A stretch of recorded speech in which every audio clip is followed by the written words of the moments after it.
கையில் காசு தங்க மாட்டேங்குது அப்படின்னு கவலைப்பட்டிருக்கீங்களா? எவ்வளவு சம்பாதிச்சாலும் பத்துறதில்ல அப்படின்னு புலம்பியிருக்கீங்களா?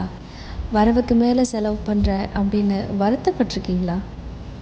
எல்லாருமே படுற கவலை தான் இது. ஆனால் இதுக்கு என்ன காரணம் அப்படின்னு என்னைக்காவது யோசித்து பார்த்துருக்கீங்களா? ஏன் நம்மளால் ஒரு பட்ஜெட் போட்டு அந்த பட்ஜெட்குள்ளே நம்மளுடைய செலவை முடிச்சுக்க முடியறதில்ல அப்படின்னு யோசிச்சிருக்கீங்களா? ஃபர்ஸ்ட் ஆஃப் ஆல், உங்களில் எத்தனை பேர் மந்த்லி பட்ஜெட் போட்டிருக்கீங்க?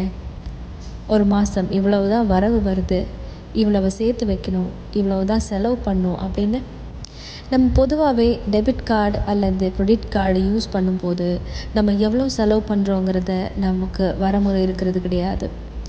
ஃபோன்பே, ஜிபே மாதிரியான யூபிஐ ஆப்புகளை பயன்படுத்தும் போது கூட நமக்கு செலவு பண்ணுற கட்டுப்பாடு இருக்கிறது கிடையாது. இன்ஃபேக்ட் டெபிட் கார்டும் க்ரெடிட் கார்டு அல்லது கூகுள் பே மாதிரியான யூபிஐயோட கான்செப்டே அதுதான், நம்மளை அதிகமாக செலவு பண்ண வைக்கிறது. அதனால தான் எப்போவுமே பணம் கொடுத்து ஒரு பொருள் வாங்குறதை விட க்ரெடிட் கார்டு அல்லது யூபிஐ பேமெண்ட் மூலமாக வாங்கும்போது டிஸ்கவுண்ட்டும் ஆஃபரும் அதிகமாக கிடைக்குது. ஸோ இன்றைக்கி ஒரு நாள் நாம் எந்த கார்டும் பயன்படுத்த போகிறதில்ல, எந்த யூபிஐ ஆப்பும் பயன்படுத்த போகிறதில்ல.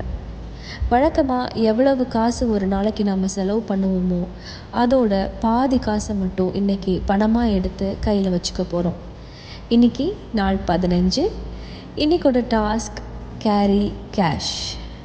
ரொம்பவும் அத்தியாவசியமான தேவைகளுக்கு மட்டும் இன்றைக்கி செலவு செய்யலாம்னு உறுதியாக இருங்க.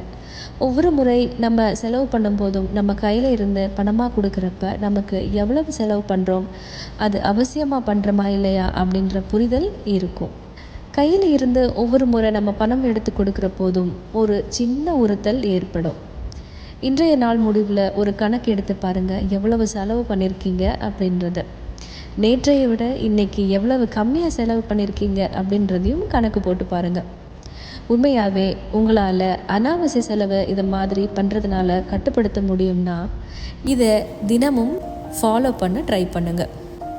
ஆல்சோ இன்றைக்கி எவ்வளோ பணத்தை நீங்கள் மிச்சம் பண்ணீங்க, அது நேற்று செலவு பண்ண பணத்தை விட இன்றைக்கி கம்மியாக பண்ணியிருக்கீங்களா இல்லையாங்கிறதையும் கமெண்ட் பண்ணுங்கள். நாளைக்கு வேறொரு வீடியோவில் உங்களை சந்திக்கிறேன். நன்றி.